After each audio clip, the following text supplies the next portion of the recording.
Muy buenos días a todos quienes nos acompañan en este Congreso de la Asociación Filosófica de México. El día de hoy tengo el honor de presidir esta tercera mesa sobre ética de los grandes pensadores y vamos a contar el día de hoy con la participación de tres excelentes ponentes, Daniel López, Montserrat Culebro y Juan Pablo Martínez, que nos van a hablar de diferentes tópicos relacionados con la ética.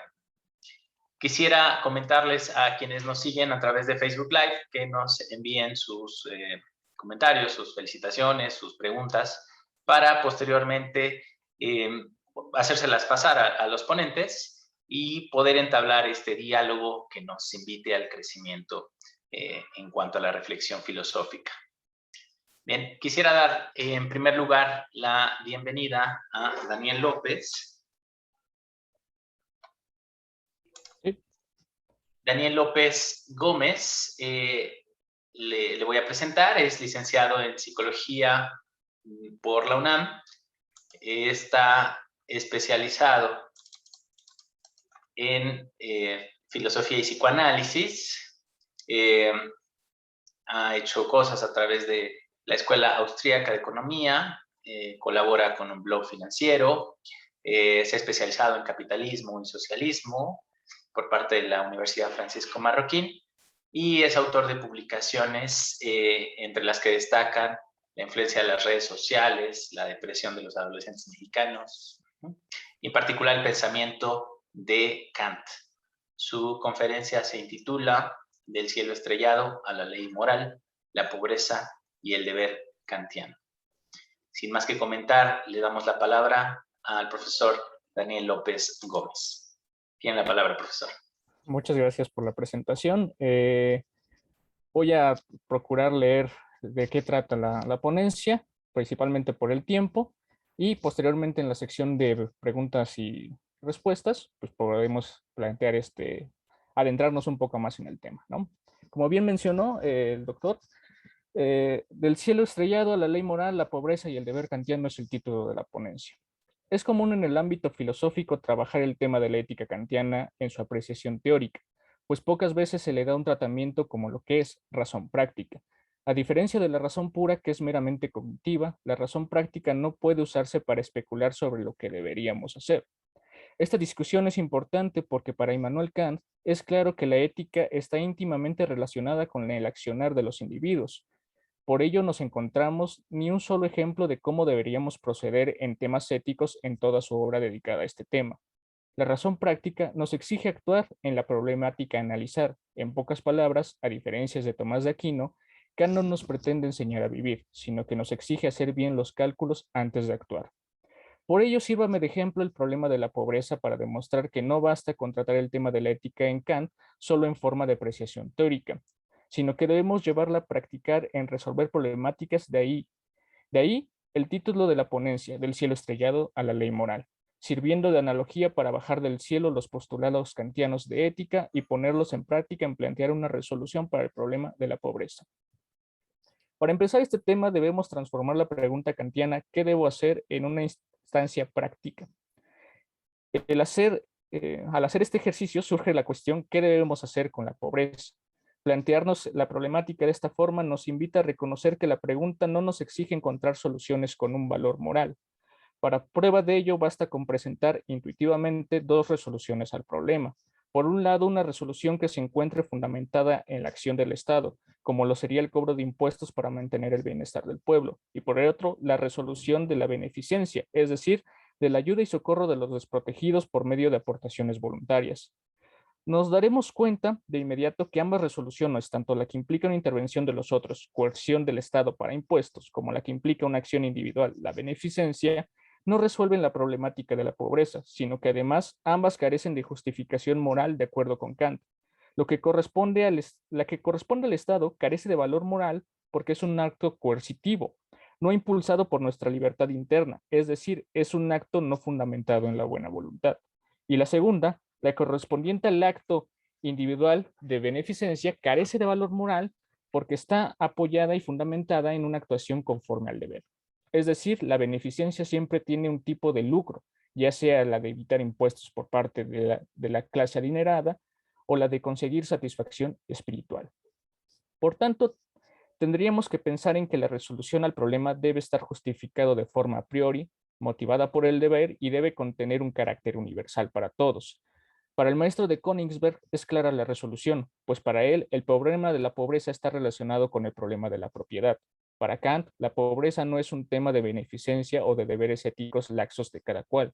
Tampoco es un asunto de derecho de necesidad que habilita al Estado a ejercer su monopolio coercitivo en favor del pobre cuando sus necesidades elementales no están satisfechos. Muestra de ello un pasaje abierto a un sinnúmero de interpretaciones de su mental obra Metafísica de las Costumbres de 1797. Al titular del Poder Ejecutivo Supremo, es decir, al recipiendario del poder del pueblo, corresponde indirectamente el derecho de cargar al pueblo con tributos para su mantenimiento de su propio pueblo, tributos para socorrer a los pobres, para socorrer hogares y sostener organizaciones eclesiásticas normalmente llamadas fundaciones caritativas o pías. La voluntad general popular se ha unido en una sociedad, la cual debe seguir manteniéndose, lo que hace que todos los poderes internos del Estado queden subordinados al fin de mantener a los miembros de esa sociedad que no lo consigan por sí mismos. Por motivos de Estado, así pues, el gobierno está legitimado a obligar a los que tienen patrimonio a aportar los medios para el mantenimiento de aquellos que carecen de lo más necesario en punto de cubrir las necesidades naturales, porque es en su existencia como un acto de sumisión a la protección y previsión de la comunidad que le es necesaria para exigir y a la que se ha obligado desde el Estado fundar ahora su derecho a obligar a los poderosos y a contribuir con lo suyo a la conservación de sus conciudadanos. Esto puede realizarse grabando la propiedad de los ciudadanos o de su comercio mediante fondos establecidos y sus intereses, pero no para satisfacer las necesidades del Estado que es rico, sino las del pueblo, aunque no simplemente por medio de contribuciones voluntarias, ya que se trata del derecho del Estado con respecto al pueblo, sino por medio de contribuciones obligatorias como cargas públicas. A mi modo de ver, el principal punto necesitado de aclaración de este pasaje largo en este es que un Estado jurídico, los gobernantes reciben un mandato derivado de un deber del pueblo, porque los gobernantes no pueden ser representantes de la voluntad propia y de la del pueblo. Por tanto, solo el pueblo los habilita a ejercer su derecho a cobrar impuestos monetarios para el mantenimiento de quienes en el pueblo no son capaces de cubrir sus necesidades naturales. Ese deber y su correspondiente derecho delegado brotan de una voluntad general que se ha unido en sociedad con el fin de lograr su propio mantenimiento. Y es esta la razón por la cual es un deber del pueblo salir del estado de naturaleza y entrar en un estado jurídico, como un acto de aceptación de una coacción recíproca, destinada a garantizar el derecho a la libertad externa innata de todos. Como se puede notar, la resolución propuesta por Kant es universal, motivada por el deber, con el componente a priori sustentado en la libertad interna. En un estado jurídico, nos dice Kant, en la extensa cita, los gobiernos reciben un mandato derivado de un deber del pueblo, que no todo mandato es un derecho por delegación, que habilita al gobernante a cobrar impuestos para el mantenimiento de esta misma comunidad jurídico-política, y especialmente a quienes no pueden mantenerse por sí mismos, como es el caso de los pobres y de quienes no tienen garantizada su existencia por derecho propio, y son simples sujetos de derecho ajeno, pues carecen de personalidad jurídica autónoma e independiente. En efecto, el análisis que acabo de realizar se presta a la discusión sobre si se trata de un problema de justicia o moralidad. Sin embargo, para aclarar mejor el asunto, pero sin caer en argumentos y discusiones que nos desviarían del punto de interés, traigamos algunos pasajes muy elocuentes de nuestro filósofo en torno a esta última cuestión, la supuesta necesidad de una beneficencia pública como acto moral en relación con el problema de la pobreza en un estado jurídico.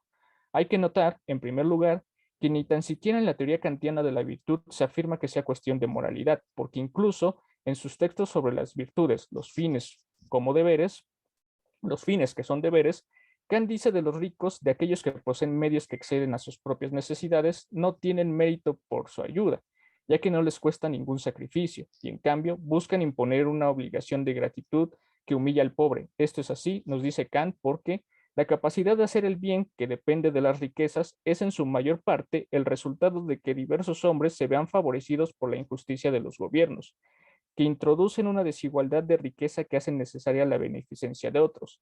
En tales circunstancias, la ayuda que el rico pueda prestar a los necesitados merece ese nombre de beneficencia, de la que se presume como un mérito moral. Esta cita es importante por varias razones. Primero, porque refuerza la idea de los gobiernos son los que introducen injustamente la desigualdad de riqueza que convierte en necesaria la beneficencia de los otros. Esa es la injusticia por parte de los gobiernos, lo hemos dicho ya, en un resultado de no cumplir con el mandato de deber judiciariamente concedido por el pueblo soberano, de eliminar la pobreza. Recordemos que el gobernante, el ejecutivo, es para Kant el encargado de administrar una situación en la que los acuerdos privados entre personas cumplan con la justicia conmutativa y en la que esta última, a su vez, no viole la justa protectora que brota de la voluntad general original. Esta sería una posible explicación de la siguiente cita. Si los hombres fueran justos a su debido tiempo, no existirían los pobres, en vista de lo cual no tendríamos que darles limosna ni tampoco atribuirnos el mérito de la benevolencia. El argumento general que está detrás de esta cita es el siguiente. Si los miembros de una sociedad civil-estado tienen el deber, y lo cumplen, de ingresar en un estado jurídico que garantice los atributos esenciales de su membresía, libres e iguales e independientes, entonces la relación entre pobreza, distribución social de la propiedad e impuestos va de la mano, sin necesidad de demasiados argumentos suplementarios. Si el acceso a algún tipo de propiedad que garantice la existencia es un derecho de todos, entonces su alcance nunca debe ser confiscatorio de la libertad igual de todos, porque la libertad de todos supone, entre otras cosas, la independencia material propiedad de todos, necesaria para ser un participante activo y por derecho propio en la comunidad. Si la justicia hubiera impedido a su debido tiempo que lo mío y lo tuyo, externos, la propiedad, fueran incompatibles con la libertad igual de todos, no parecería necesaria la generosidad benevolente del rico, que impone obligaciones unilaterales de gratitud no recíprocas a aquellos a quienes le roba la libertad de ser felices según su propia elección.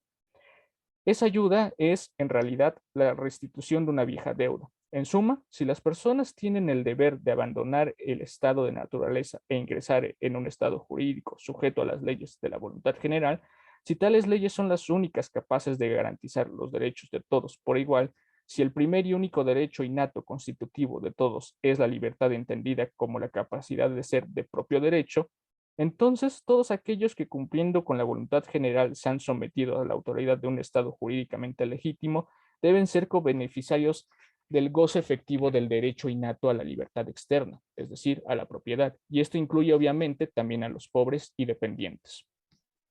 Preciso es recordar aquí el significado de tal derecho innato con respecto a la libertad interna, que es el único derecho innato que le corresponde a todos por naturaleza, lo que es lo mismo, independiente de todo acto jurídico por su parte. Este derecho supone la capacidad de ser de propio derecho o de gozar de personalidad jurídica propia.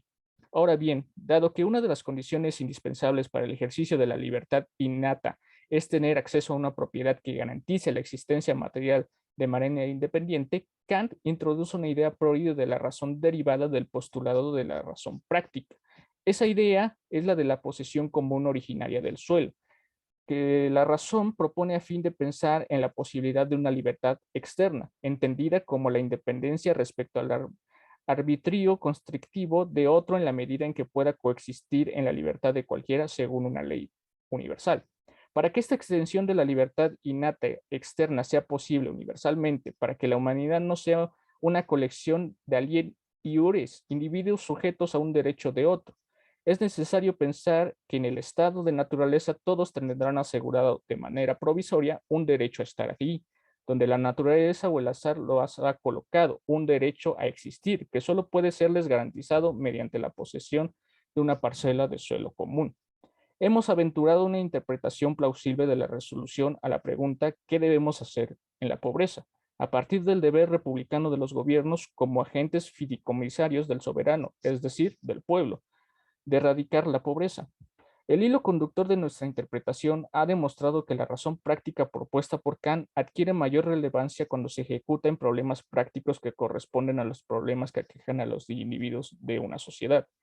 Queda claro entonces, a mi entender, que la mayoría de los problemas morales son temas de los arreglos institucionales públicos y que las resoluciones de dichos problemas solo son posibles si los gobernantes tienen un derecho transferido por el soberano a rediseñar la estructura institucional de la libertad externa, así como a poner diseños institucionales que no limiten la libertad ni pongan obligaciones no recíprocas en la libertad interna.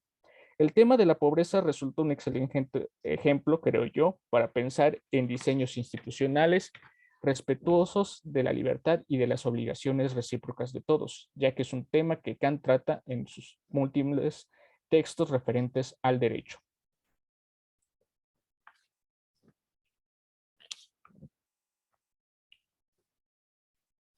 Ok, eso es en general lo que es la ponencia.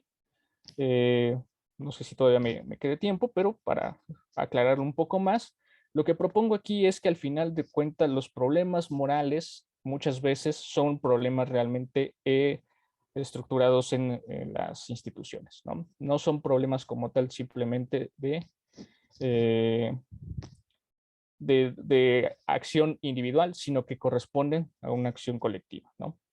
Ese sería en sí el punto central de mi ponencia.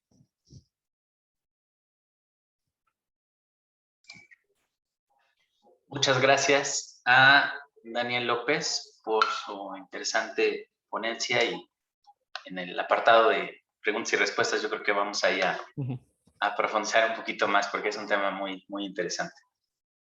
Bien, vamos a darle la palabra ahora, por favor, a la doctora Montserrat Culebro Juárez.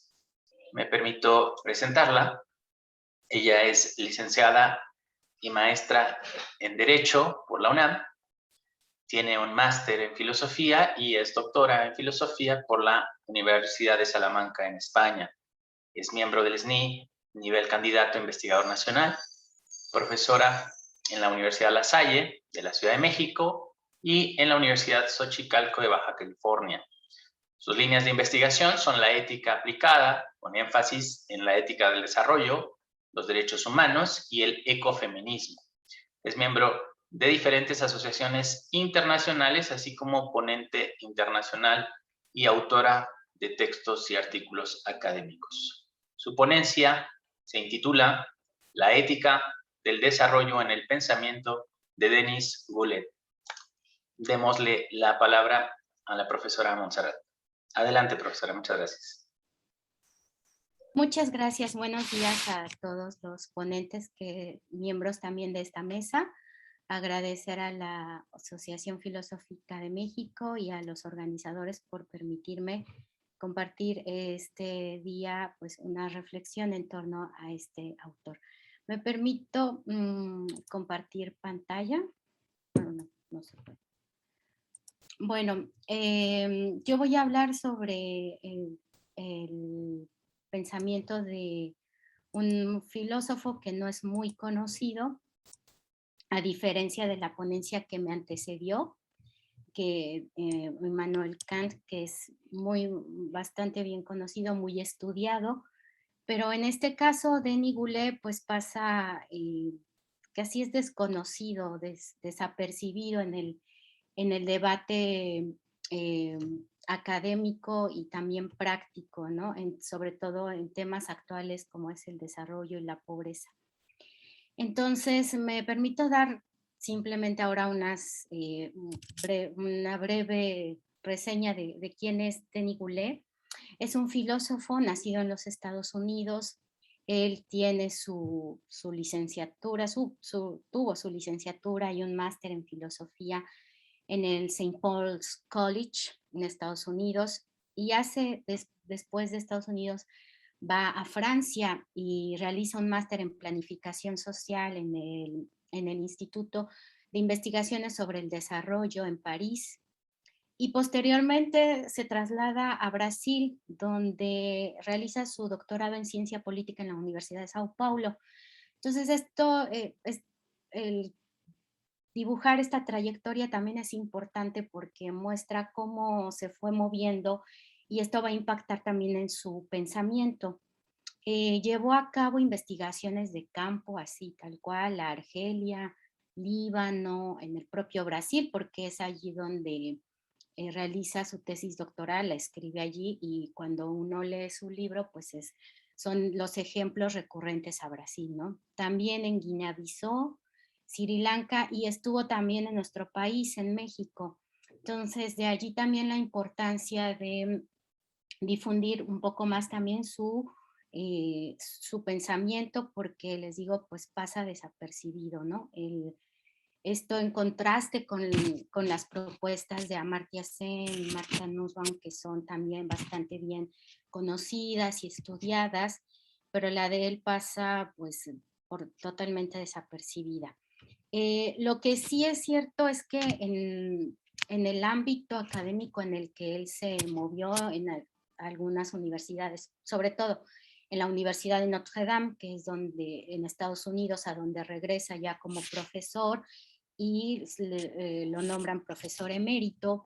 Entonces algunas otras universidades también en Estados Unidos, donde conoció a otros filósofos que se dedicaron también a este ámbito del desarrollo, la pobreza y la filosofía, lo han considerado como el pionero de la ética del desarrollo.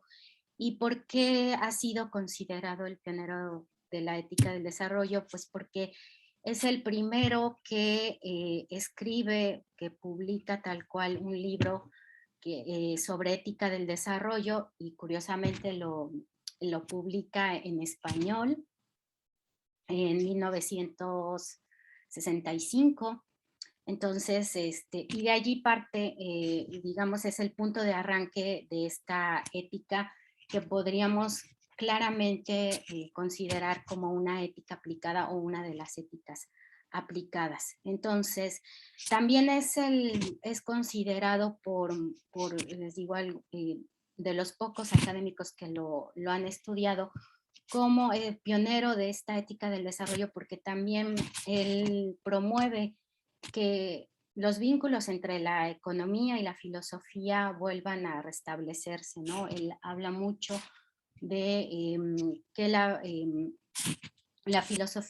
economía tiene que volver a la casa de la cual proviene, que es la ética, ¿no? Y también dice algo también muy importante, es que él se da cuenta que cuando hace este máster de planificación en Francia, pues encuentra que hay muchos especialistas que se están dedicando a las cuestiones de desarrollo, pobreza, ¿no? O sea, no solo los economistas, se fueron ingresando sociólogos, politólogos, antropólogos, médicos, ¿por qué no? Ingenieros. Y decía él, pues es que falta la mirada filosófica en estos temas, ¿no? El poder aportar, la aportación que puede dar la filosofía, en concreto la ética, a estos temas de combate a la pobreza, de las estrategias del desarrollo. Entonces él es por esto que también es considerado así el pionero, pero desafortunadamente no es bastante difundida su obra. También esto, él construye toda una ética del desarrollo con todo un discurso, propone métodos, pero también se ocupa de otras cuestiones, ¿no? Lleva la ética a la tecnología, pero la tecnología desde el punto de vista de cómo es que repercute en el combate a la pobreza, ¿no? Entonces también encontramos otros temas como puede ser la cuestión de la cooperación al desarrollo, también se ocupó, por supuesto, ya del problema de cambio climático. Entonces, sí que es una obra muy amplia y muy rica. En esta ocasión, pues yo me voy a centrar en dar una generalidad de lo que es su pensamiento, sobre todo en este concepto que desde donde él elabora toda su propuesta, que es la vida buena, que es vida buena, fines y objetivos, ¿no? Objetivos del desarrollo. Es ahí desde donde parte, amén de que, como digo, hay muchos temas que se pueden abordar desde su pensamiento. El propósito entonces de la ética del desarrollo para este autor es evaluar las acciones humanas en el ámbito del desarrollo. Él asume que el ser humano actúa persiguiendo unos fines, los cuales ha de realizar a través de unos medios. Las elecciones y las consecuencias de las actividades humanas serán evaluadas en torno a un fin o a un conjunto de fines.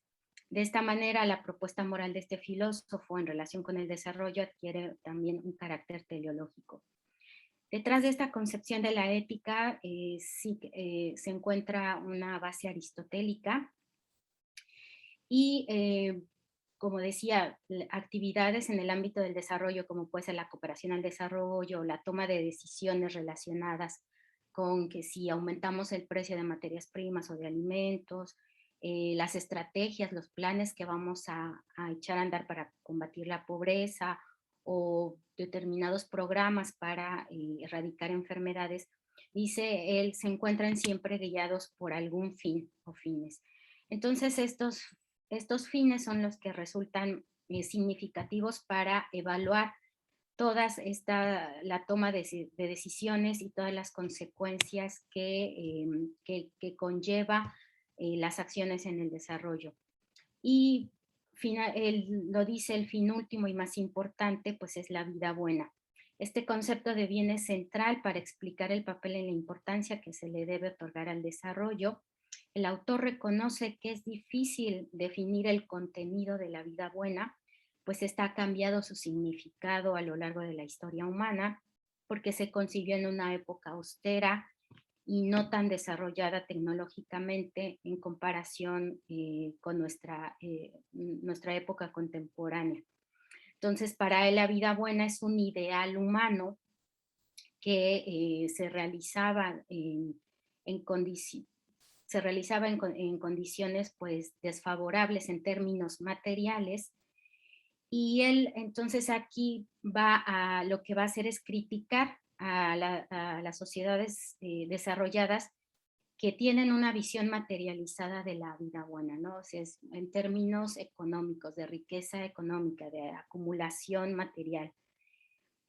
Pese a esto, dice, cualquier esfuerzo por definir este concepto, pues no corresponde, de definir lo que es la vida buena, no corresponde solo al ámbito individual, sino también al social. Y dice, y él afirma que el desarrollo entonces también pone en cuestión o nos da también una imagen de lo que puede, de la concepción de la vida buena en una determinada sociedad o grupo social. Frente a las dificultades de especificar o de dar contenido a esta categoría de vida buena, Boulez reconoce que es un lugar común afirmar que los progresos materiales forjarán para las futuras generaciones una vida mejor, cito textual, un mundo más feliz, unas perspectivas más amplias de felicidad. Esto, si se interpreta a contrario sensu, pues esa vida mejor o esa felicidad se vislumbra como los objetivos últimos del progreso material, ¿no? Es lo que él, precisamente lo que criticaba era esa visión de la vida buena materialista que priva en las sociedades subdesarrolladas, y es contra lo que él es contra lo que va a ir en contra, perdón, y la propuesta que él va a dar es precisamente dar una concepción del bien humano de manera más espiritual, no materializado, no basado en esa visión de riqueza material.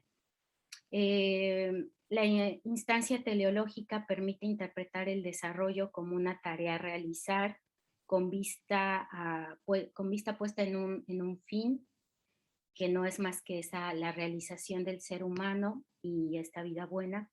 Boulez considera la vida buena como el fin supremo al que cualquier actividad humana presente y futura debe dirigirse.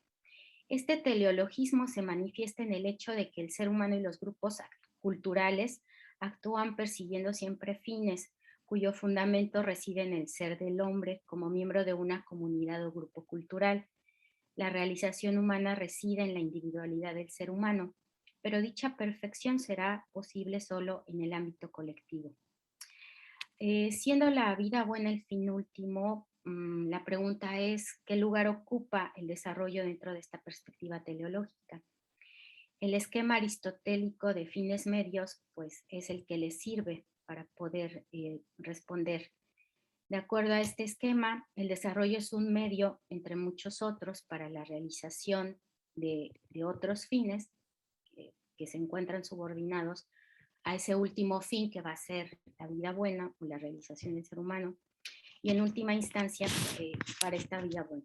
Gule pretende revertir la visión según la cual el desarrollo, expresado generalmente en el crecimiento económico o la prosperidad material, es la meta más importante para cualquier sociedad y que cualquier tipo de progreso o retroceso en la calidad de vida de las personas se mide en función de los índices de desarrollo económico. La propuesta de este filósofo consiste en colocar al desarrollo material como un medio para alcanzar otras metas o fines y que a su vez los valores éticos o religiosos no sean instrumentalizados para conseguir la riqueza material o monetaria. Existen además otros fines subordinados al fin supremo y esto es lo que él va a denominar objetivos del desarrollo. Estos objetivos muestran los aspectos de la vida humana. Uno de los rasgos relevantes de su pensamiento consiste en que intenta confrontar un modelo específico de ética, que es la ética deontológica, ya que un tipo de ética como esta, pues siempre está basada en principios y normas, ¿no? Y él critica diciendo que se han olvidado de elementos cualitativos de la vida humana.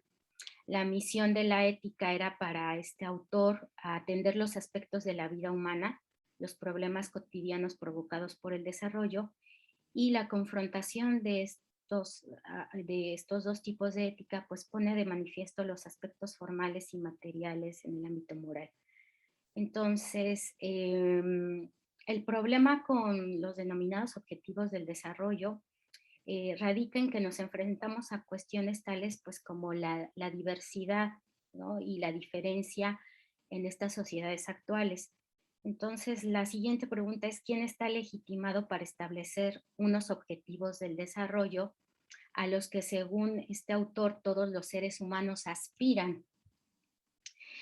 No existe en la actualidad una perspectiva homogénea y cohesionada en las sociedades modernas que permita establecer a la comunidad como la fuente desde donde se determinan cuáles serán esos objetivos.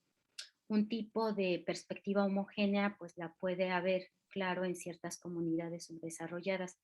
Sin embargo, ya muchas sociedades de países tanto desarrollados o en vías de desarrollo han ido transitando de una cierta homogeneidad a albergar una diversidad de modos de vida y formas de pensar.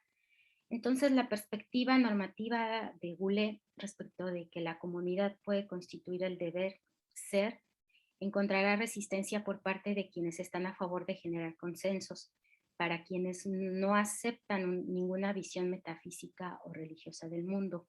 Y este es el caso de las teorías de las capacidades de Semir Nussbaum, para quienes no es una teoría sobre la naturaleza humana, porque son objeto, esas capacidades, ese listado que da Marta Nussbaum de las capacidades, es objeto de un consenso entre pueblos y doctrinas sin una concepción del bien. En cambio, en Goulet encontramos que él va a fundamentar esos objetivos del desarrollo, esas metas o esos fines a los que va a atender la vida humana en una naturaleza humana. En consecuencia, el ser humano se ha distanciado, Nussbaum ha formulado una teoría de la justicia social y de la calidad de vida que guarda similitud con Goulet en ciertos aspectos, ya que utiliza los conceptos de la autorrealización o el florecimiento humano y considera a los seres humanos como fines y no como medios. Sostiene que Martha Nussbaum sostiene que su aproximación es pluralista. La diferencia estriba en que la filósofa americana centra su enfoque en ese concepto de capacidades y Denis Goulet lo hace en estos objetivos del desarrollo. Las capacidades se refieren a elementos de la calidad de vida que son plurales y cualitativamente distintos. Nussbaum especifica las capacidades y su justificación afirmando que no poseen una fundamentación metafísica o ontológica. El punto de partida es una concepción de la persona como un animal social y se trata de una lista sometida siempre a un consenso abierto entre los pueblos. Sostiene además que las capacidades humanas están, y cito, puestas en el contexto de un tipo de liberalismo económico en que las hace objetivos específicamente políticos, ¿no? Esto es totalmente lo opuesto a este filósofo americano Denis Goulet, porque él sí que propone más, va a criticar sobre todo esta visión individualista que tiene el liberalismo del ser humano. Y él propone más bien la concepción de un ser humano insertado dentro de una sociedad, ¿no? O de un grupo humano con el cual comparte ciertos valores. Este filósofo del desarrollo entonces encontró más que un criterio unificador en singular, elementos de la vida común,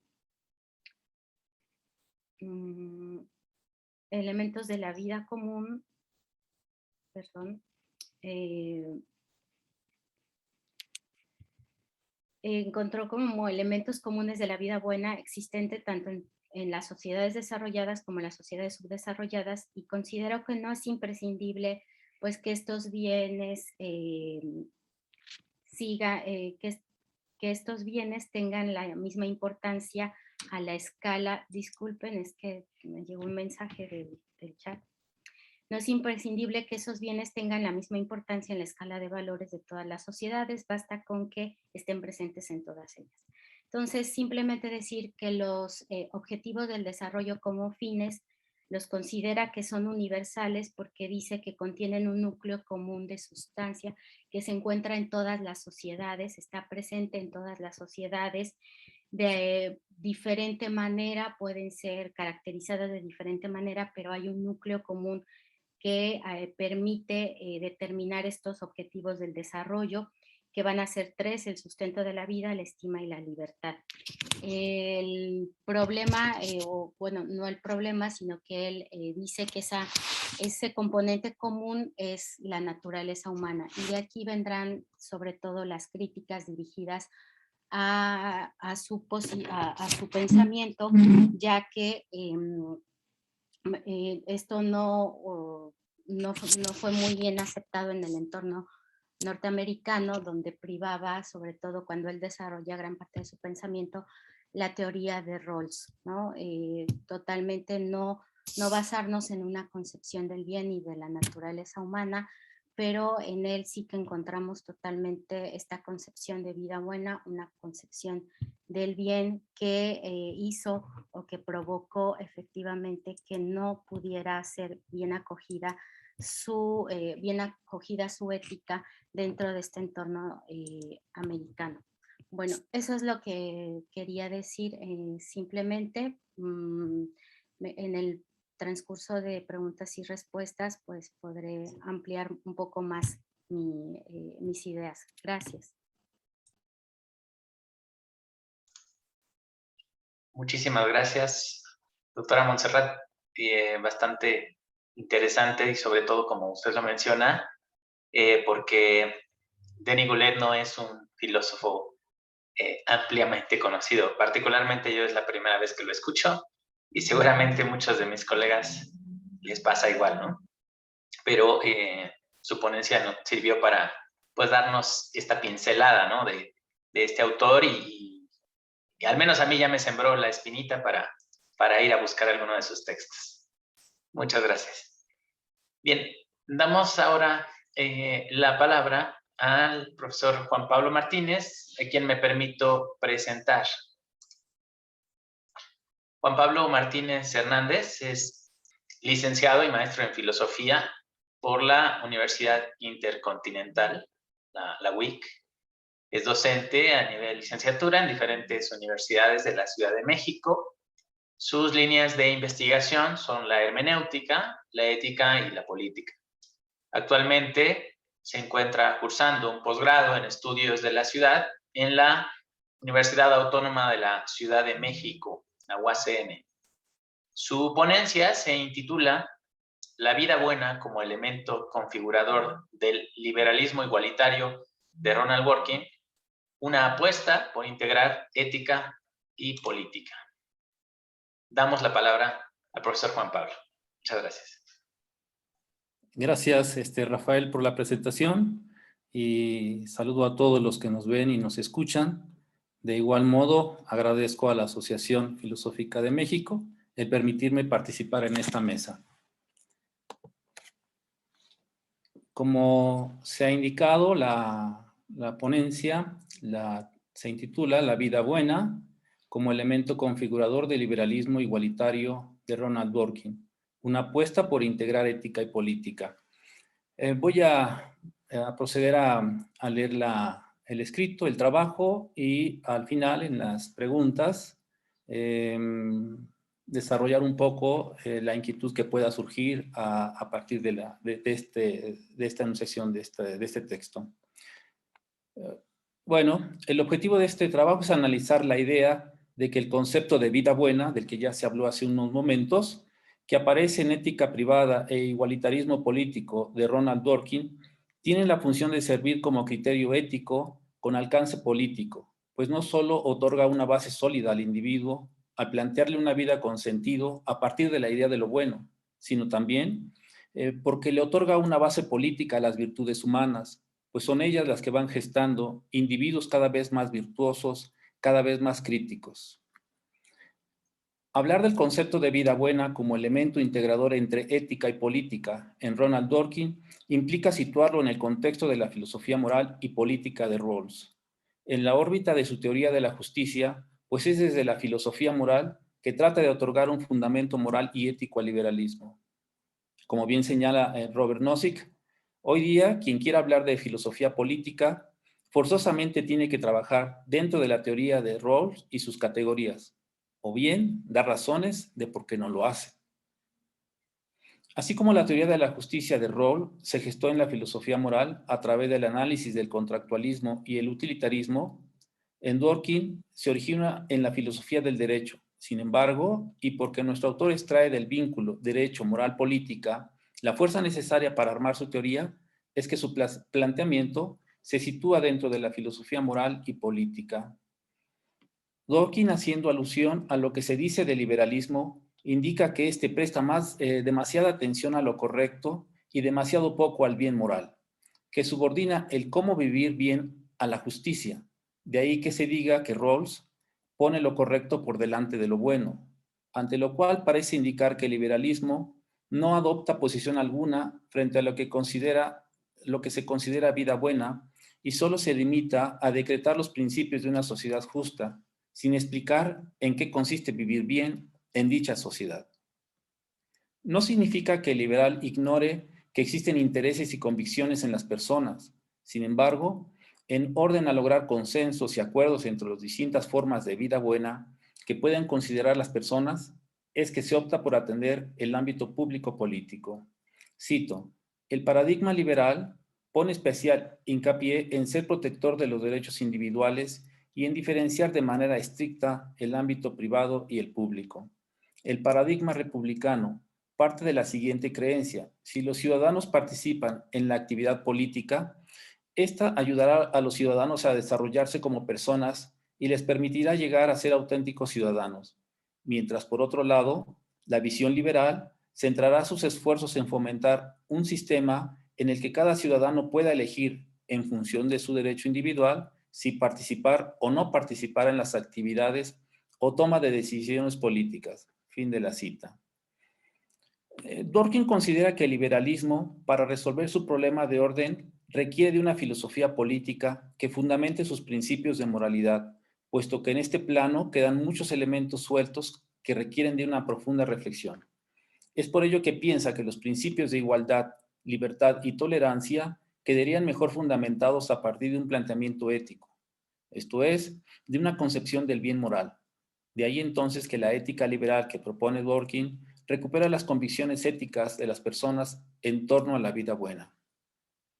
Cito: por consiguiente, la estrategia de continuidad ofrece al liberalismo unos fundamentos distintos. Intenta construir lo que podríamos llamar una ética liberal, intuiciones y convicciones acerca del carácter y los fines de la vida humana que permanezcan particularmente congeniales con los principios políticos liberales, para a continuación mostrar que esas intuiciones y convicciones constituyen ya la parte central de la manera en que la mayoría de nosotros se representa lo que es vivir bien y vivir mejor de lo que vivimos.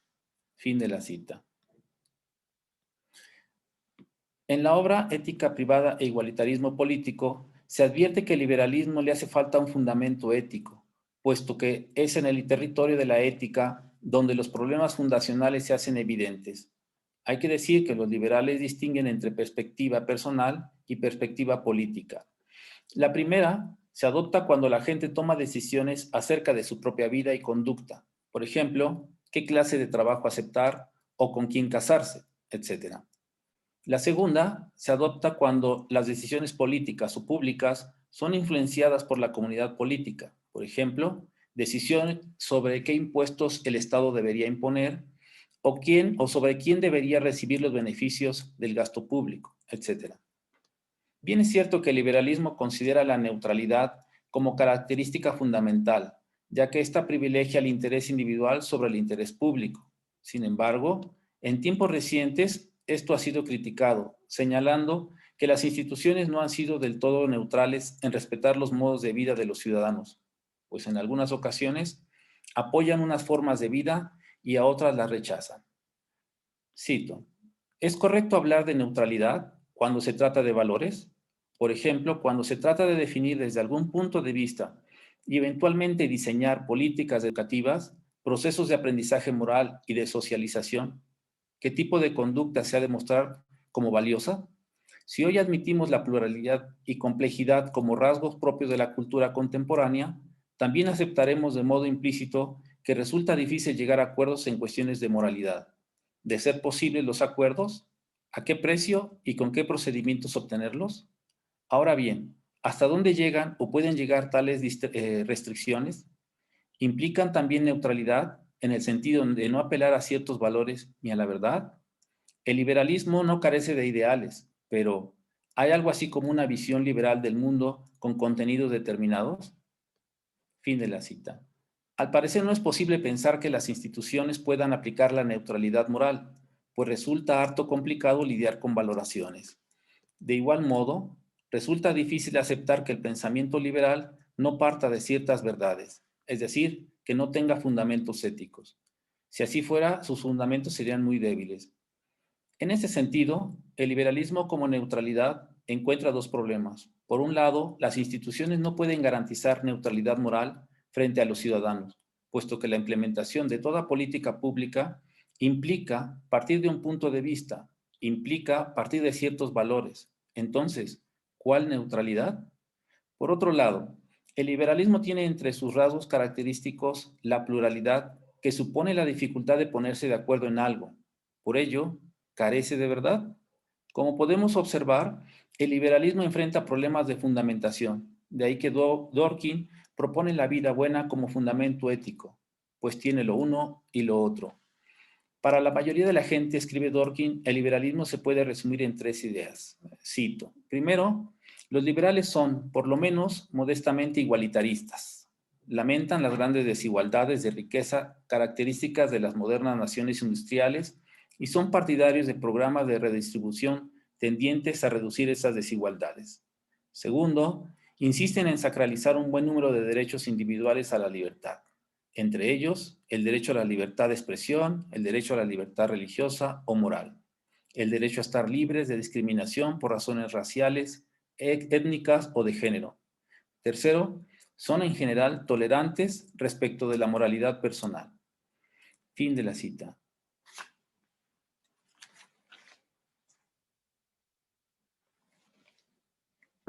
En el marco del liberalismo, estos tres principios, igualdad, libertad y tolerancia, como elementos complementarios, permiten reconciliar e integrar ética y política, la vida privada con la vida pública. Lo anterior se debe a que no es posible que las convicciones personales sobre la vida buena puedan neutralizarse, hacer como si no se tuvieran. Pareciera que el liberalismo no reconoce que la sociedad comparte mínimos de convivencia social, lo cual resulta grave, pues erosiona la convivencia y el tejido social. Cito, si queremos defender el liberalismo, tenemos que reconciliar las dos perspectivas de una forma u otra. Tenemos que mostrar hasta qué punto la política liberal puede ser reconducida hacia fundamentos que incluyan, por lo menos, la parte más central o importante de la ética que la mayoría de nosotros acepta. Tenemos que mostrar que los liberales son capaces de vivir lo que la mayoría de nosotros consideraría una vida buena humana. Fin de la cita. Dworkin, en el afán de proporcionar argumentos sólidos para el liberalismo político, considera que este debe pasar por una reconciliación de las dos perspectivas, la individual y la pública, la ética y la política, pues debemos hallar razones que puedan tener personas comprometidas y partidarias en sus vidas privadas para adoptar una perspectiva política tan neutral y austera como la del liberalismo. El liberalismo igualitario de Dworkin ha marcado distancia respecto al liberalismo equitativo de Rawls, pues argumenta que este último da prioridad al principio de justicia que a la concepción del bien, de tal suerte que el individuo reconoce que sus convicciones no se encuentran representadas en lo público. Lo anterior se explica porque Rawls solicita que el individuo separe sus convicciones personales frente a la propuesta política a través de distinciones artificiales, tales como el principio de neutralidad y el principio de imparcialidad. El principio de neutralidad pretende que el individuo pueda ser neutral frente a convicciones personales como lo moral o lo religioso. Sin embargo, como bien señala Dworkin, es imposible que ello suceda, pues el resultado es que la vida pierda sentido. Nadie vivo puede ser neutral respecto al éxito o fracaso de la empresa de vivir, acerca de qué acontecimientos, experiencias, logros y cosas por el estilo harán que la vida valga la pena, y cuáles se distribuirá a que se desperdicie o pierda significado. Refuerza la idea con el ejemplo de las convicciones religiosas. Cito, nadie que tenga convicciones religiosas ardientes puede dejar de lado cuando considera lo que debería ser su propia vida, y ni remotamente somos imparciales en la distribución de nuestros recursos emotivos, de tiempo y de dinero. Fin de la cita. Otra de las estrategias artificiales que critica Dworkin a Rawls es el método con el que se quiso fundamentar al liberalismo, a saber, el método de discontinuidad, el cual pretende que los individuos separen sus convicciones personales de las convicciones construidas socialmente, esto es, consensuadas, lo cual genera una esquizofrenia, pues como hemos dado cuenta, las personas no pueden escindirse entre lo que quieren y desean con lo que socialmente se les propone. Cito, la política es artificial, una construcción social cuyo propósito es proporcionar una perspectiva que nadie necesita ver como la aplicación del grueso de sus convicciones éticas a las decisiones políticas. Fin de la cita. Por tal motivo, Dworkin, observando que no puede aplicarse en la realidad la propuesta de Rawls, es que propone el método de continuidad, que consiste en tener en cuenta las convicciones personales, esto es, la concepción de vida buena de cada individuo y continuarla en la vida pública, en la vida social, pues esta última es la que ha gestado en alguna medida los hábitos y las costumbres que viven los individuos en dicha comunidad.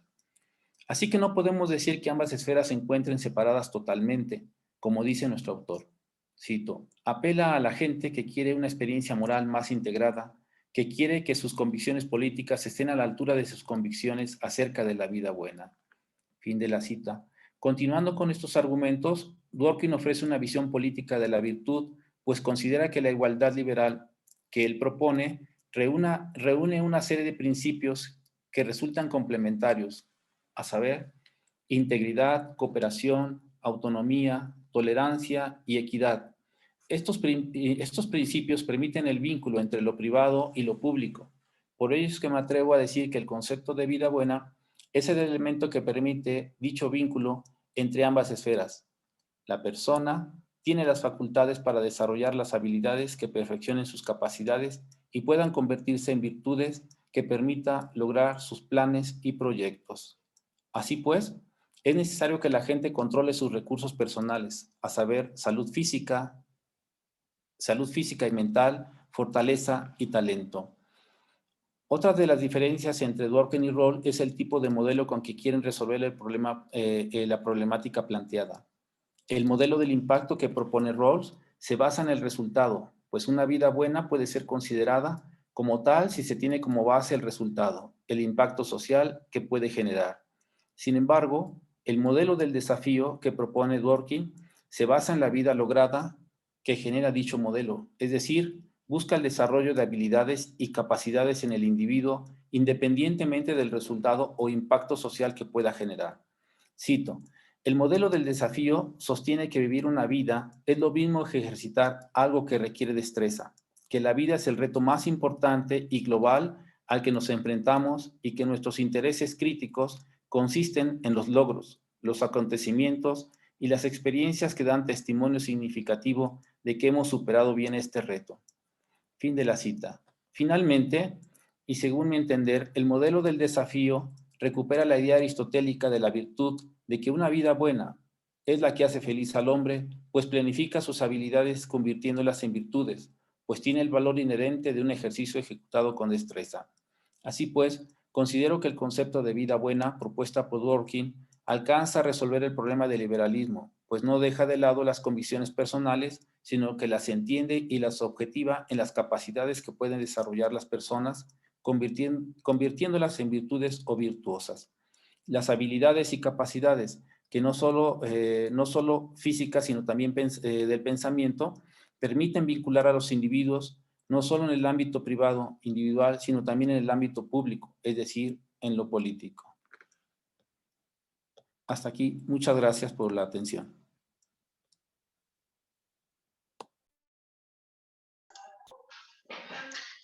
Muchísimas gracias, profesor Juan Pablo.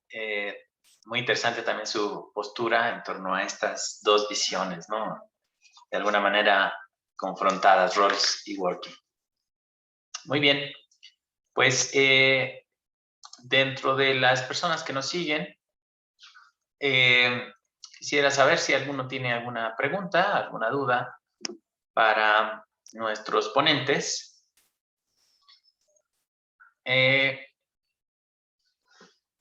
Y bueno, si no, o mientras nos llegan, pues a mí me gustaría plantearles algunas. Por supuesto que las preguntas que quiero plantearles van dirigidas, digamos, a quien pronunció la ponencia, pero está abierta a que pues el resto de los ponentes, por supuesto, participen, ¿no? En primer lugar, me gustaría preguntarle a Daniel.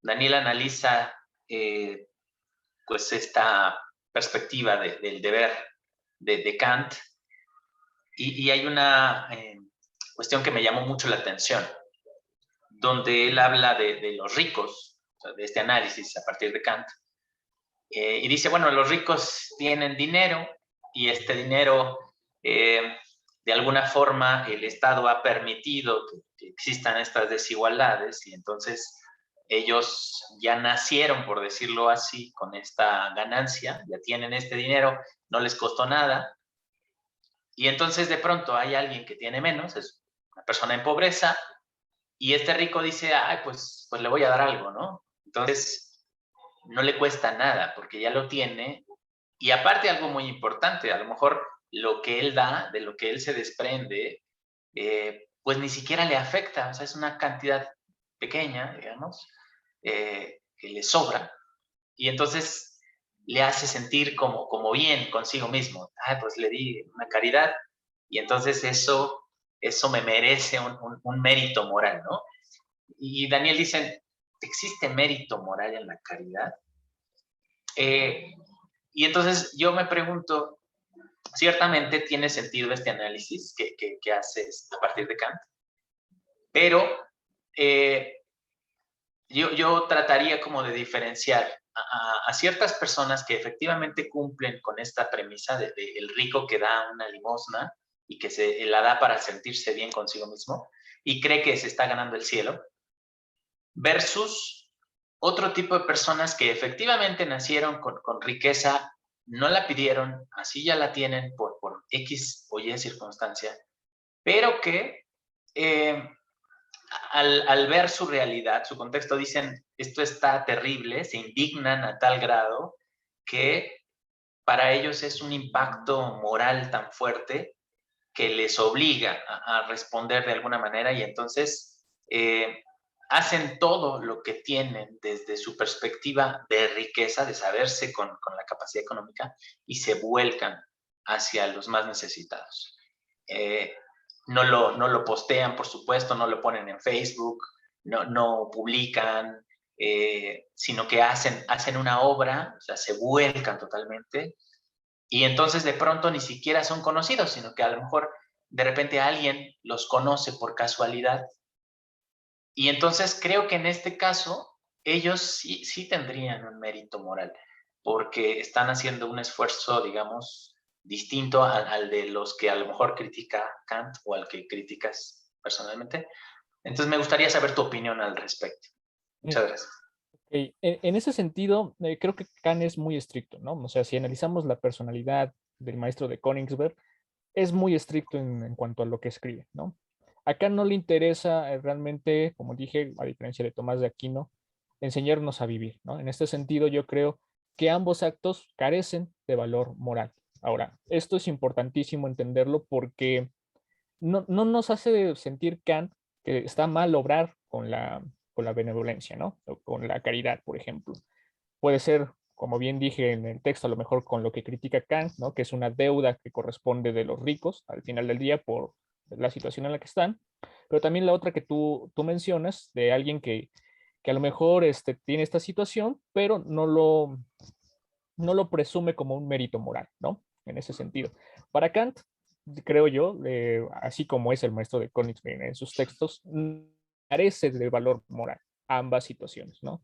¿Por qué? Porque no está fundamentada en un por deber o en la buena voluntad kantiana, ¿no? Sino que está fundamentada siempre en una consecuencia, en un consecutivo. En este sentido, bueno, el de mejorar a lo mejor el del ejemplo que pones, el de mejorar la sociedad, ¿no? Estoy esperando a cambio aportar algo para mejorar a la sociedad. En ese sentido, se está haciendo de nuevo conforme al deber, no por deber, no por el deber kantiano que establece Kant, ¿no? Kant es muy estricto en ese sentido, tanto que en su texto Fundamentación de las Metafísicas de las Costumbres hay una cita que él dice, quién sabe si sabremos algún día que hay un hombre que haya actuado realmente por moralidad, ¿no? No se sabe si exista ese hombre que actúe por el deber claramente, ¿no? En ese sentido, yo creo que ambas situaciones no es que sean malas, es que simplemente Kant dice, bueno, no tienen valor moral, ¿no? Se pueden actuar de esa forma, está bien, se va a ver a lo mejor bien por la sociedad, claro,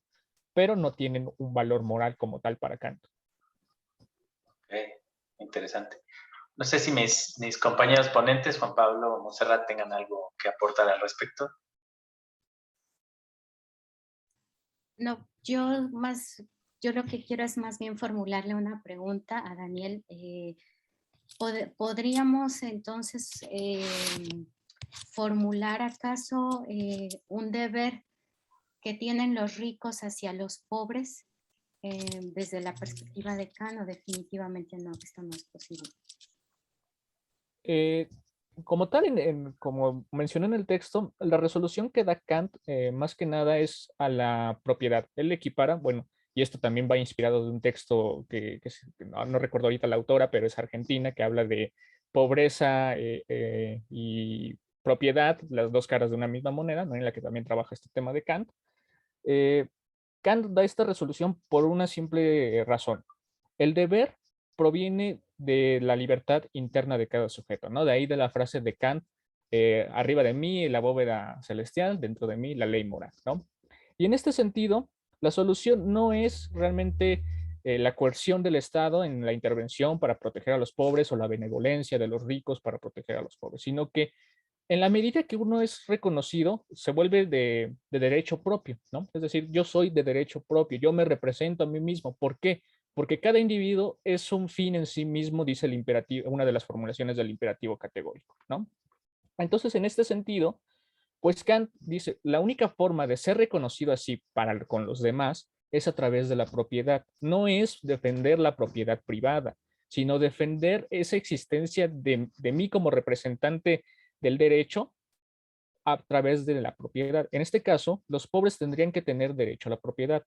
En la paz perpetua, Kant formula como uno de los primeros ejemplos para la paz perpetua, que cada ciudadano debe tener como derecho garantizado el reconocimiento del suelo que está pisando, ¿no? En este sentido, pues claramente queda muy claro que no es realmente que el Estado, en consecuencia de ayudar al pobre, le otorgue un título de propiedad, sino que más bien es la exigencia de ese título de propiedad la que reconoce al individuo dentro del Estado para garantizar su libertad, su autonomía. Recordemos que Kant eso es lo que persigue con su ética, ¿no? Que cada hombre sea libre y autónomo.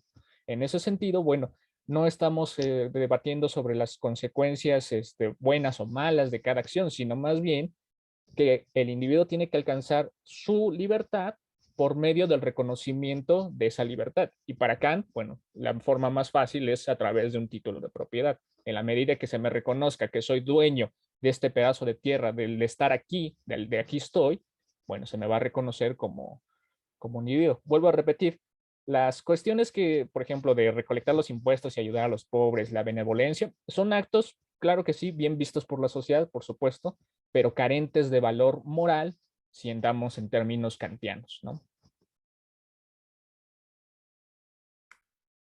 Muy bien, Juan Pablo, no sé si tengas algo que comentar al respecto.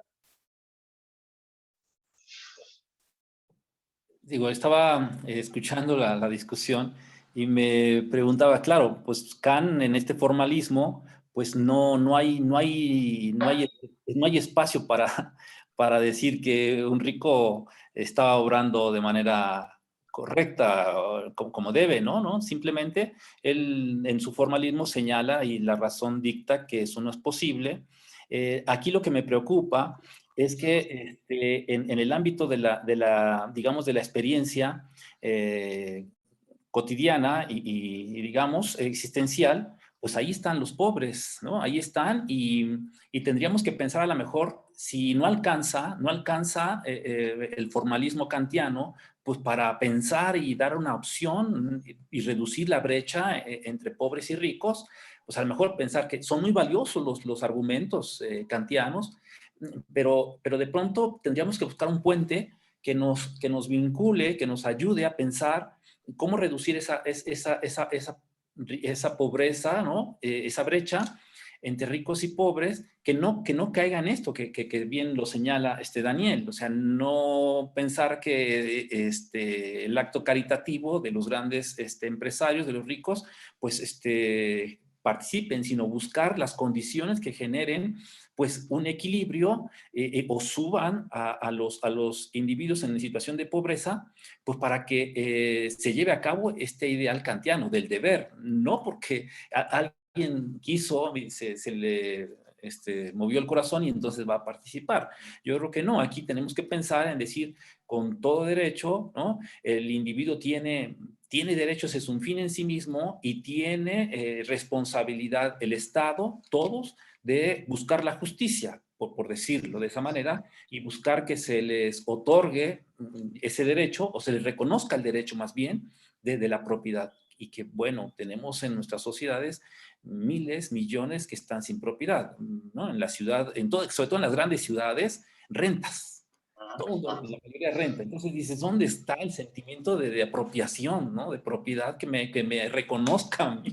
Entonces es otro problema que, digo, reconozco el planteamiento kantiano muy valioso, pero a lo mejor hay que buscar un puente, ¿no? Y aquí creo que están estos dos temas que participó Montserrat y Dworkin, ¿no? Y yo me espero a lo que digan el público a la pregunta. Gracias. Okay, perfecto. Bien, pues sin cerrar este tema, por supuesto, me gustaría pasar ahora a preguntarle a la doctora Montserrat. Bueno, en primer lugar, como ya lo dije, creo que el que nos presente este autor poco conocido, particularmente a mí me gustó mucho y creo que sobre todo porque parte de principios aristotélicos, ¿no? Y de alguna forma la idea de la mesotes es como, bueno, da para mucho. En particular creo que este equilibrio siempre es como el ideal a perseguir. Ahora bien, en esta perspectiva que planteas sobre esta vida buena, que pienso se parece un poco a la eudaimonía, ¿no? de Aristóteles. Lo que me llama la atención, por ejemplo, es que Aristóteles, pues al principio de estas virtudes, habla de la parte material, la parte económica, digamos, y en las sociedades actuales, pues bueno, no podemos prescindir de cosas materiales, o sea, vivir como un estoico, ¿no?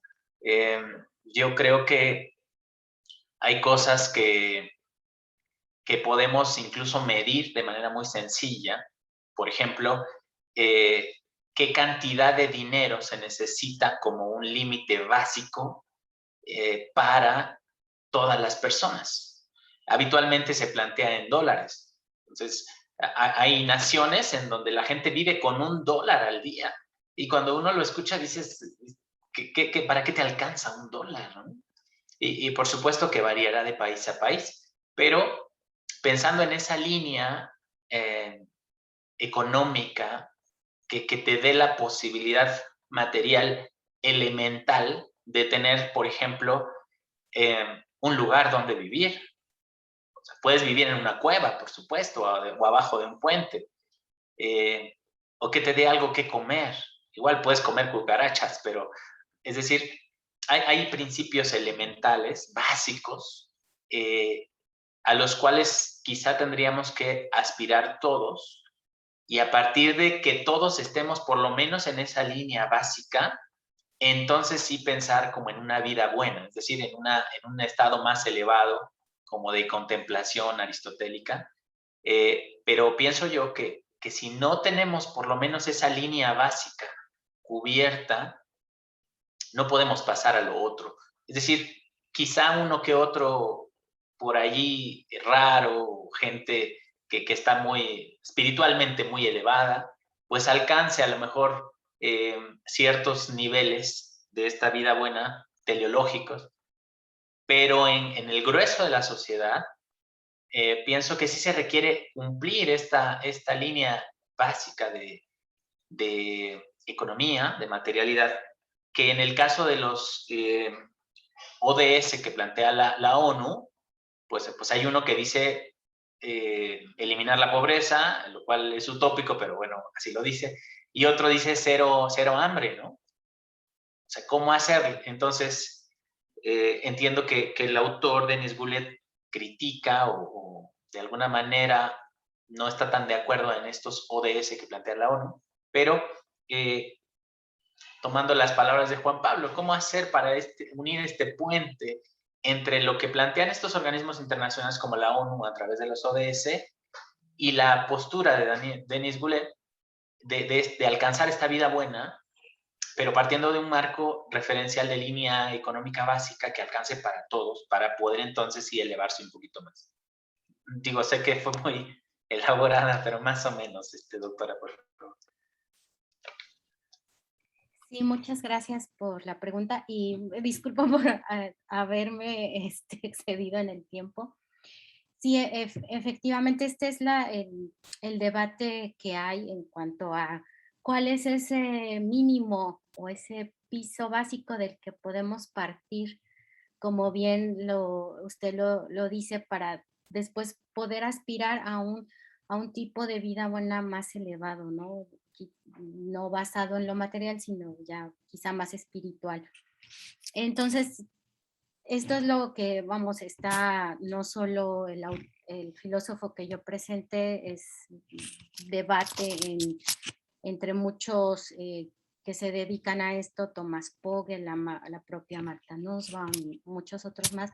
Pero sí, por ejemplo, en el caso del filósofo que les presenté, él afirma esto efectivamente, ¿no? O sea, los pobres es que definitivamente no tienen nada, entonces tenemos que hacer que ellos logren llegar a un mínimo.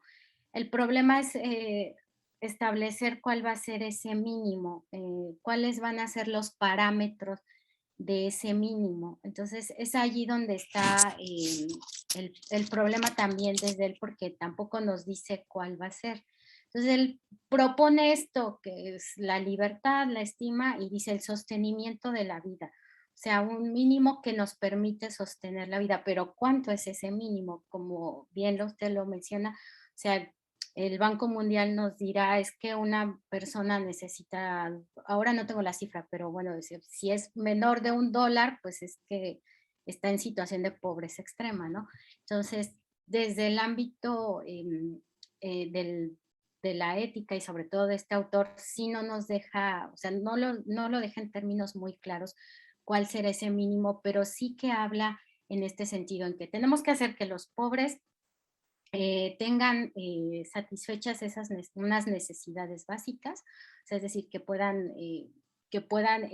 sostener su vida porque están saludables, porque tienen que comer, tienen donde vivir, tienen para vestirse.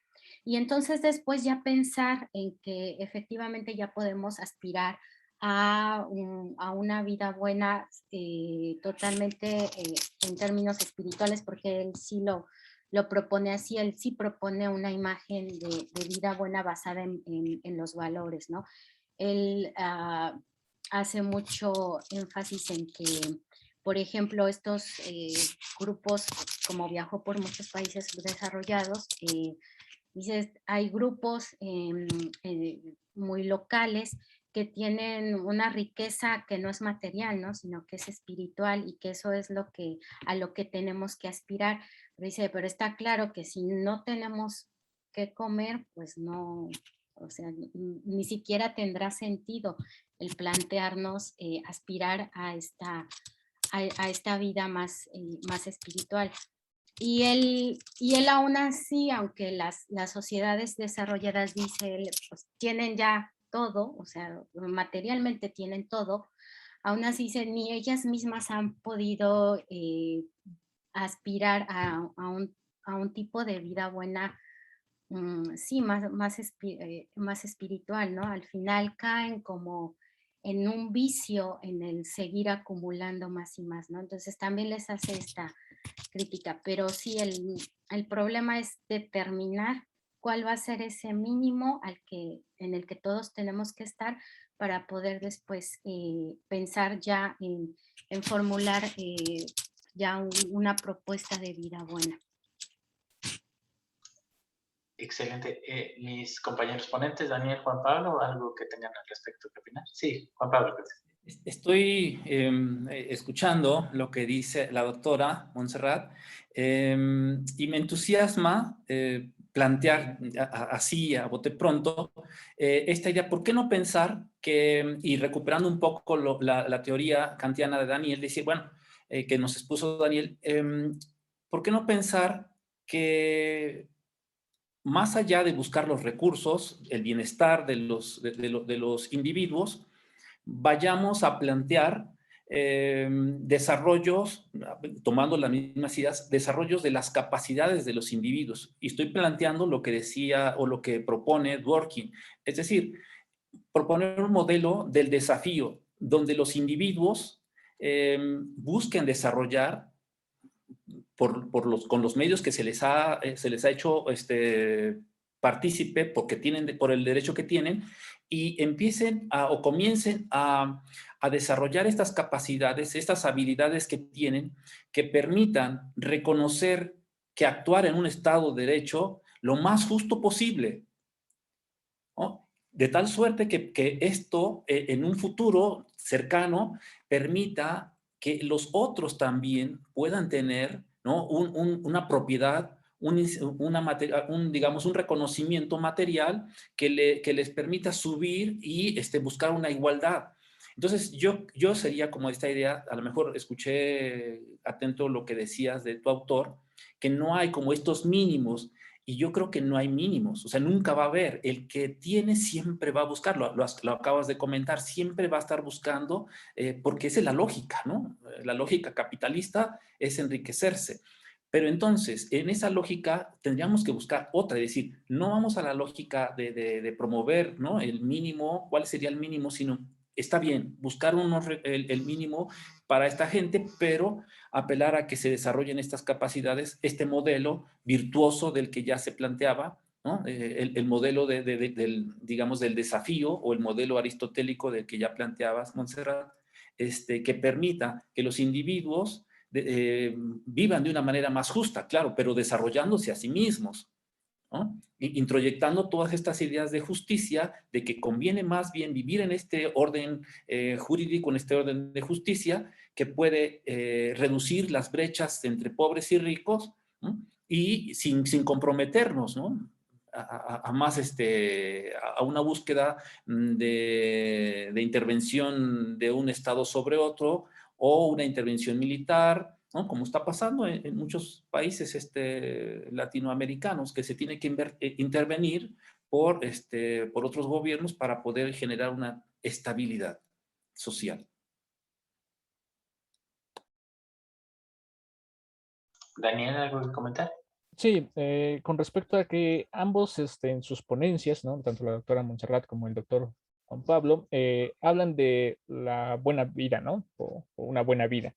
Eh, en este sentido, yo creo que el mayor problema es ese, ¿no? En que, bueno, cuando Kant escribe, por ejemplo, todos sus textos sobre ética, dice, bueno, ¿cómo podemos medir una sociedad en comparación a otra, ¿no? Por eso, el hecho de la razón. De hecho, en Crítica de la Razón, y esto aparece en Crítica de la Razón pura, no en los textos éticos de Kant, sino en los textos epistemológicos de Kant, dice, si nuestra función como seres humanos fuera el de ser felices, la naturaleza en su sabio conocimiento hubiera puesto al instinto a guiarnos, no a la razón, ¿no? Es decir, a partir de la razón es que donde tienen que venir estos detalles universales, como dicen bien ambos ponentes, no basta con colocar un mínimo, ¿no? Sino que tenemos que, o suena utópico, buscar una relación universal en la que todos podamos acceder a las mismas garantías del derecho, ¿no? En este sentido, el doctor Juan Pablo preguntaba, bueno, ¿cuál sería el puente entre lo que yo manejo de Kant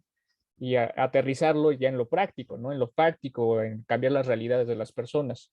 Bueno, yo hablo de la propiedad en Kant porque es muy importante. Si nos damos cuenta, la mayoría de las personas pobres tienen un pequeño terreno, ¿no? Ya sea en donde tienen una casa hecha a lo mejor de lámina, pero no tienen título de propiedad.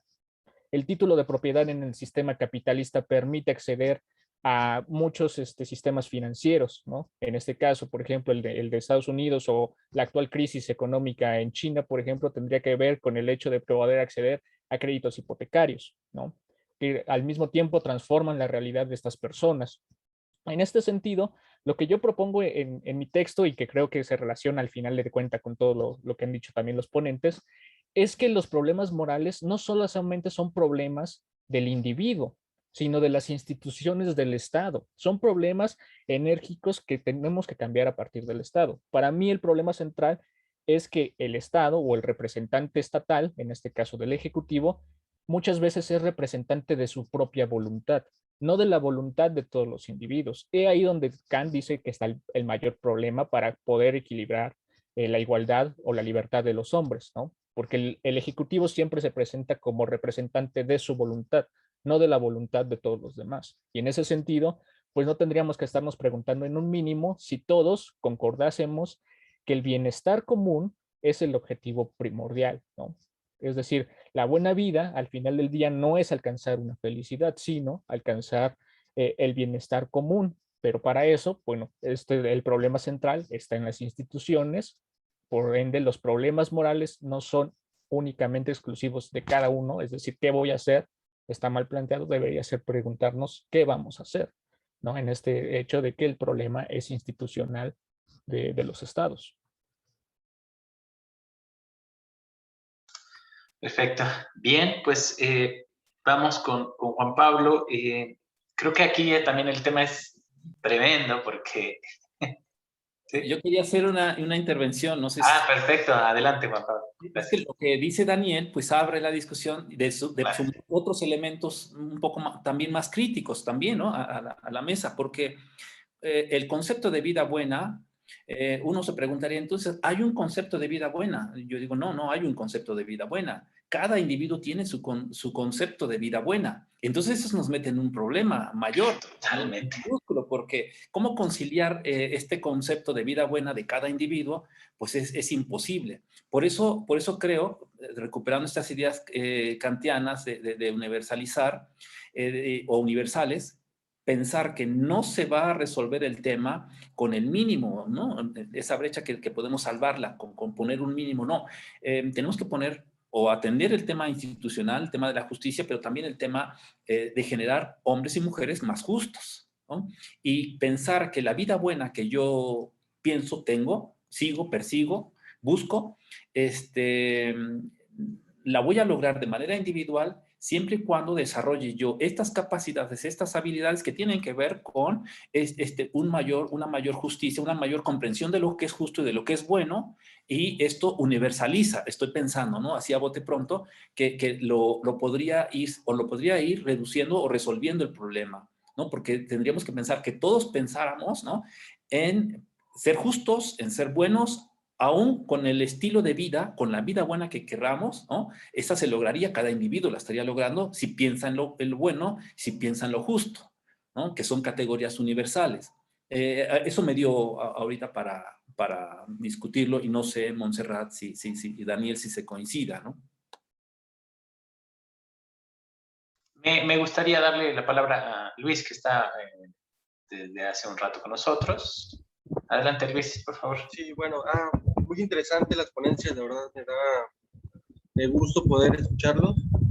En relación a la ponencia de Juan Pablo Martínez, maestro, yo sí soy de la idea de que el liberalismo, o sea, sus ideales de libertad, igualdad, sí debe de buscar una vida buena, ¿no? Como se comenta, pero, o sea, yo logro captar el concepto de vida buena como desde un enfoque utilitarista, o sea, la felicidad, ¿no? O sea, hacer todas las acciones posibles, que todas las acciones que hagamos nos lleven a alcanzar ese objetivo, o sea, el bienestar supremo de todas las personas.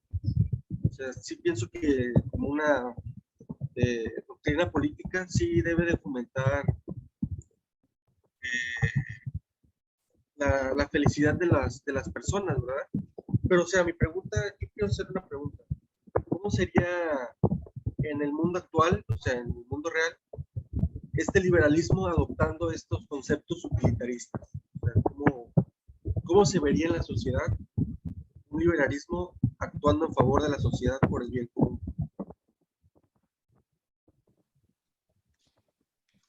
Sí, adelante, Juan Pablo, por favor. Gracias, Luis, por la pregunta. Es claro, el liberalismo ya lo planteaba que lo está confrontando el mismo Dworkin a Rawls, y son dos liberales. Nada más que el planteamiento es distinto.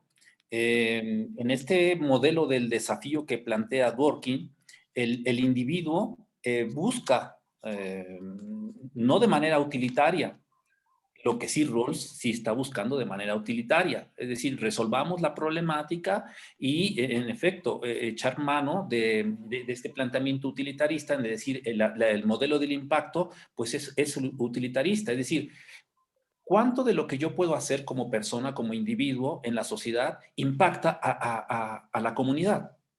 ¿No? Y en grado de que el impacto que tenga es el grado en el que yo puedo percibir un pago.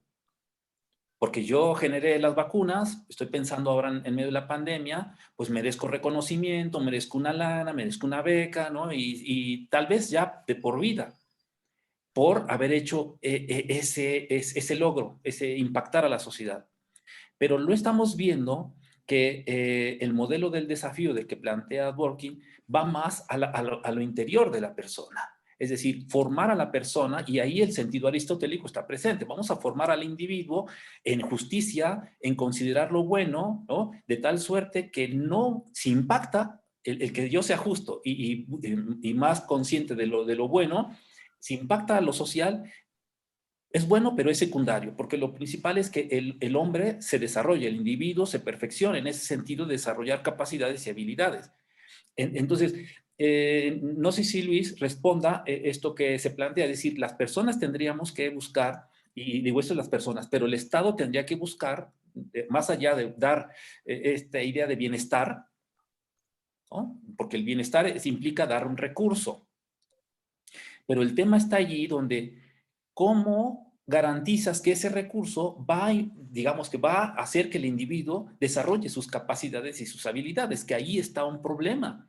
Entonces, a lo mejor si volteamos al modelo del desafío, decir, de la vida buena, en este sentido, decir, la vida buena que atienda no solamente la parte material que ya hablamos, poner un recurso, un título de propiedad, ¿no? Que los individuos tengan, pero a partir de ahí que estén formándose los individuos, los ciudadanos, formar a los ciudadanos en el desarrollo de sus capacidades y de sus habilidades que le permitan contemplar la justicia y seguirla, pero también lo bueno. Es decir, considero que la vida que yo estoy viviendo merece ser vivida, y no solamente por mí, sino por todos, ¿no? Al estilo kantiano. Y decir, bueno, en ese sentido, ir resolviendo los problemas, porque si pensamos de una manera utilitaria el liberalismo, pues la gente va a seguir pensando en enriquecerse, enriquecerse, enriquecerse, y no hay manera de pararlo, lo vemos, ¿no? Entonces esa sería como una propuesta, el modelo del desafío que alude a desarrollar las capacidades y habilidades humanas, y que amerita esfuerzo. O sea, hay que disciplinarse, hay que levantarse temprano, estudiar, trabajar, ¿no? Esforzarse, y quien mejor haga digamos, todo esto, pues va sintiendo satisfacción. En el caso de la eudaimonia, eso sería, ¿no? Me voy sintiendo satisfecho con lo que voy logrando cada día, cada año, ¿no? En 2 años, 3 años, en fin, y uno va siendo una persona virtuosa. Pero creo que me estoy saliendo por otro lado. Mejor me detengo donde quede. Sí, claro.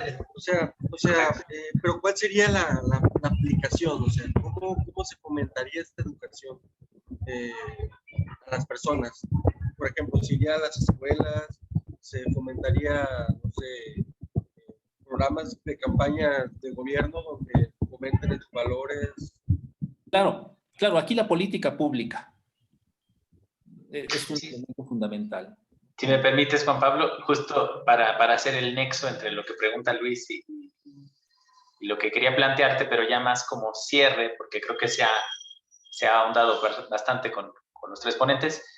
Yo pienso que no es que tenga esta ilusión del pasado, pero yo me acuerdo que en mis años mozos, en la primaria, pues nos enseñaban valores cívicos como que con bastante rigor. Creo que mi generación, que tiene como un pie en lo pre-tecnológico y otro en lo tecnológico, crecimos como con las perspectivas como más de antes, por decirlo así, valores cívicos, respeto a los abuelos, a los mayores, así como quizá un poco más conservador, pero como que muy anclados en ciertas cosas que eran buenas para la sociedad, que eran necesarias. Y el otro pie en la ruptura, en nuevas propuestas, cuestiones que hoy tenemos como identidad de género, más apertura a la comunidad LGBT, mayor participación de la mujer, etcétera, ¿no? Entonces creo que a lo mejor el que se hayan dado estas rupturas es bueno, porque habla de esta mayor participación de la pluralidad de la ciudadanía, pero por el otro lado, creo que se dejó de más ese anclaje que teníamos, y eso es tal vez lo que tenga que recuperarse, ¿no? Es decir, sí hay pluralidad, somos sociedades democráticas, no podemos ser todos iguales, pero dentro de esa pluralidad, un poco de lo que plantea el liberalismo tiene que existir cierto consenso, y ese consenso debe estar regulado hacia fines que sean buenos para la sociedad en su conjunto, sin desatender a las particularidades de las llamadas minorías, ¿no? O sea, no le vamos a hacer, sí, qué bueno que quiere decir compañere, ¿no? Actualizando la discusión. Perfecto, bienvenido el término. Pero no por eso vamos a decir que todos digan compañere, ¿no? O sea, aquí son compañeros y compañeras. Tu propuesta es bienvenida, se recibe, pero como sociedad plural, nosotros vamos a caminar por acá. Y en el debate, en la construcción quizá de la misma sociedad, se irá regulando y quizá si de pronto esta propuesta es tan innovadora y tan necesaria, pues pase a convertirse en un fundamento, pero por lo pronto pues creo que no, porque en el discurso de la vida buena, pues creo que habría que preocuparse más por otras cosas. Quisiera darles un par de minutos, 2 minutos tal vez, para que alguno, si quiere agregar una conclusión en cierre, por favor, para terminar con este foro. Bastante interesante. Daniel, posteriormente Montserrat y finalmente Juan Pablo. Sí, como en conclusión, yo creo que deberíamos entender que no solamente son los valores antiguos, ¿no?, los que se tendrían que enseñar en esta propuesta de solucionar las cosas. Yo creo que más bien es comprender que la ética, tal y como diría Kant, es razón práctica, es de acción. No se trata de especular teóricamente qué deberíamos hacer, sino qué debemos hacer, ¿no? Por eso la pregunta está formulada de esa forma. Entonces yo creo que lo más sencillo es atender a las dos formulaciones del imperativo categórico. Una, actuar de tal modo que nuestra acción se convierta en ley universal. Y la última, actuar de tal modo que vea en mi persona y a cada otro como fin y no solamente como un medio, ¿no? Y en ese no solamente quiere decir que sí, que nuestras relaciones al final sociales implican que nos tratemos como medios, pero no solamente como medios, ¿eh? Tenemos que también tratarnos como fines en nosotros mismos, ¿no? Y esa creo que sería la conclusión, porque al final del día se trata de hacer, no solamente de especular en lo teórico, en la ética, ¿no? Por eso es razón práctica. Perfecto, muchas gracias. Montserrat.